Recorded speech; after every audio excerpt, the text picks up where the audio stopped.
Damos la bienvenida a todos los que están mirando a través de las redes sociales, los que escuchan por la radio, nuestros hermanos amados de Córdoba, Buenos Aires, Mendoza, desde España también.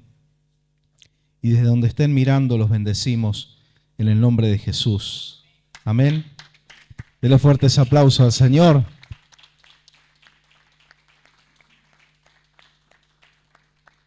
Gloria a Dios. Estamos estudiando el glorioso tabernáculo de reunión, ese lugar de encuentro con Dios, que Dios le revela el diseño a su siervo Moisés, allí en el desierto, un lugar maravilloso, y muchos hoy en día que desdeñan el hecho de congregarse y dicen que no es necesario un lugar de congregarse, de congregación, ¿no? Valiéndose de un versículo sacado de contexto, Dios no habita en templo hecho de manos. Dios no necesita un templo hecho de manos, nosotros necesitamos un templo hecho de manos para juntarnos. Eso es lo que tenemos que entender. Y lo que quiere decir es que Dios no está encerrado en un templo, pero Dios realmente habitó en el tabernáculo. Habitó en la carpa que Moisés había hecho antes del tabernáculo. ¿Se acuerdan que hablamos de que Moisés había levantado una tienda de encuentro con Dios y la puso fuera del campamento? Luego habitó en el templo de Jerusalén y ahora habita en nuestras vidas como templos vivos y habita en este lugar porque nos reunimos nosotros, templos vivos, sus hijos. Amén.